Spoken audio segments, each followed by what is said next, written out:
If you're a fan of our work, you probably value rigor and humility in research and are willing to change your mind based on new information. You might also appreciate the same principles applied to important questions like, how can my donation make the biggest impact? Give well. This video's sponsor does precisely that. They publish all of their footnoted research along with their past mistakes for free. More details, including how to get your donation matched, at the end of this video.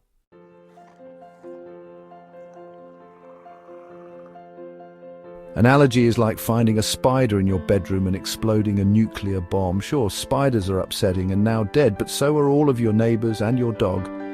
You can be allergic to an incredibly diverse and weird amount of stuff. Pollen, dust, insect stings, animal hair, any kind of food, latex, and even your own sweat. One of the wildest things about allergies is how fast they are, breaking out suddenly and violently. And you can develop new allergies. One moment you're enjoying a shellfish you ate thousands of times before, and the next moment you wake up in an ambulance. A shrimp can kill you. How bizarre, but what are allergies? Why do our bodies flip the table on harmless stuff? There's a wild and interesting idea we want to share with you. Humans might have created allergies by accident by getting rid of worms.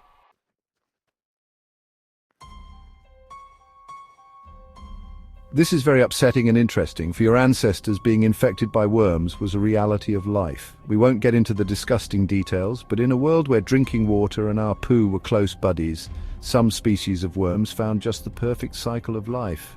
They enter your bodies with the water and make themselves at home, sometimes for decades, and then release their eggs or larvae with your poo, which used to go back to the water we drank.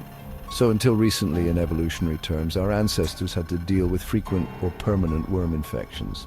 This caused all kinds of unpleasant health effects. Our immune systems had to find weapons to get rid of them. But how do you do that? From the perspective of a cell, worms are city-scale kaijus reaching beyond the horizon. Worse, instead of skin, parasitic worms have an elastic protective layer that withstands even stomach acid. You really need to pack some punch to cause damage. It takes an army to kill a worm. We're simplifying, but basically, when a worm enters your body for the first time, intelligent cells notice their presence. They move to your lymph nodes and activate specialized antibody factories called B cells. We explain them in detail in this video. These B cells are told that they need to fight parasites and start producing a special class of weapons, IgE antibodies, tiny protein crabs with two pinches that connect to worms like magnets to metal. IgE floods your entire body and basically begins arming a nuclear bomb, an army of really scary cells called mast cells. Mast cells are huge, bloated fellows filled to the brink with histamine and other nasty chemicals. They pick up the IgE floating around and cover themselves with them like angry hedgehog grenades without their safety pins. And then they just lie and wait angrily.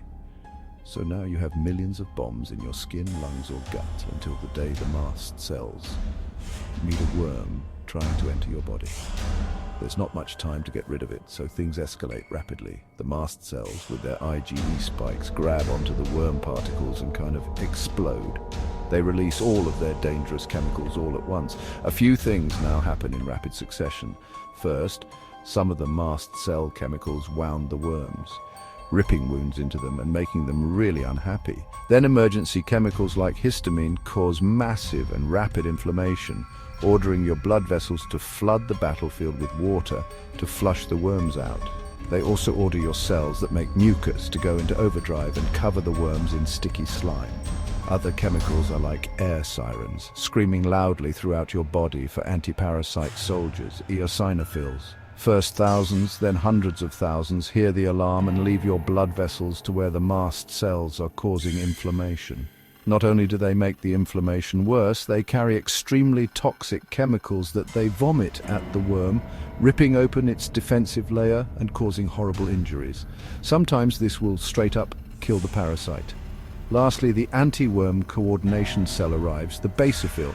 It makes sure that the immune system doesn't slow down but keeps attacking with violence.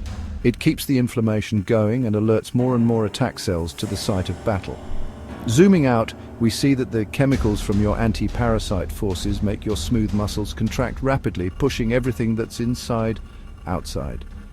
Your intestines combined with all the water, you notice this as diarrhea as your body tries to expel the stressed parasite. In your respiratory tract, loads of mucus and water flood outside, trying to take the worm with them. If this happens under your skin, your tissue is red, hot and itchy as your immune system is trying to commit murder. It takes a fierce army to kill a worm, and your anti-parasite forces have the license to act rapidly and with intense violence. Okay, this is nice and all, but what does all this have to do with killer shrimps? What is an allergy? Parasitic worms don't love being ripped apart by millions of bombs, and as all living things do, they adapted to the deadly attacks on them. In a nutshell, worms release a plethora of chemicals to manipulate your immune system. They make it weaker and much less angry, like immune system weed, which is pretty bad for your survival because you have to fight off all sorts of intruders every day. Our ancestors were basically unable to prevent regular worm infections, so as the worms adapted to us, our bodies had to adapt to them to balance out any weakening worm chemicals. One adaptation might have been to make our immune system more aggressive so it could still defend against other invaders. And then a hot second ago, in evolutionary terms, everything changed. We suddenly invented soap and hygiene, but most importantly, the separation of poop and drinking water. This destroyed the life cycles of parasitic worms, and the ones that remained were eradicated by modern medicine. Worms still infect up to 2 billion people, mostly in undeveloped rural regions or slums with unsanitary conditions and dirty water. The people who escaped these conditions now face an interesting problem: an immune system without a major enemy that had kept it down for millions of years. It could very well be that our immune system still operates, assuming that worms are making it weaker and that it has to be overly aggressive because of that. And while IgE, mast cells, basophils and eosinophils also have other jobs, a major reason for their existence has now gone away, but they kind of act as if worms are around, only that they now attack other dangerous foes like shrimps. This is exactly what happens when you have an allergic reaction to a shrimp. Your immune system picks up shrimp proteins and produces IgE antibodies against shrimps. The antibodies then arm mast cells, turning them into bombs. So you have millions of bombs in your skin, your lungs, or your gut, with a license to choose violence even when provoked a little bit, until one day you eat another shrimp. Your anti-parasite forces flip on like a switch, only there is no kaiju to attack.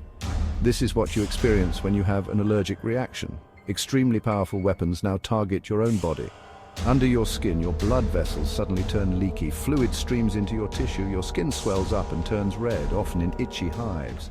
You immediately feel hot and unwell. In your digestive system, the mast cells can cause nausea, cramps and sharp pain as water floods into your intestines and triggers intense diarrhea and vomiting.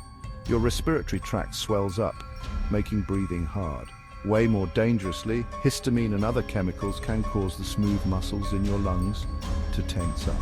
In the best case, you get a stuffy nose. In the worst case, you're fighting for your life. Mast cells all over your body unload their bombs all at once, causing an anaphylactic shock. Your blood loses so much water that your blood pressure drops to dangerous levels. This alone is life-threatening. In combination with the things going on in your lungs, anaphylaxis is a life or death emergency, often with just a small time window to do anything about it. Allergic reactions truly are no joke. Even the deadliest diseases like Ebola need days to kill you. But your immune system can kill you within a few minutes. And this is why a shrimp can kill you. Because on a fundamental level, an ingenious defense system vital for our species' survival for millions of years.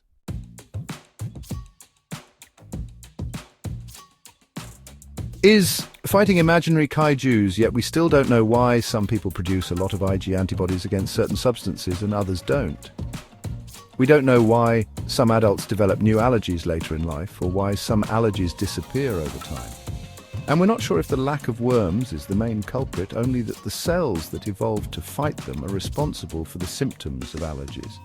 There are other ideas, like less diverse microbiomes or increased pollution. Maybe it's just a combination of all of them. But what we clearly see is that allergies and their more serious cousin, autoimmune diseases, have been rising massively in the last 100 years, wherever humans moved into more sanitary conditions and got rid of some of the horrible parasites hunting us. Hopefully we'll figure it out and prevent allergies forever, because one thing's for sure, we don't want to get worms back. That would really be like finding a spider and exploding a nuclear bomb.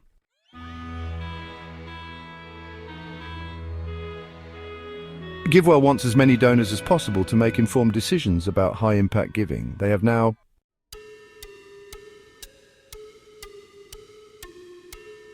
settings use Time Voyagers as watermark text.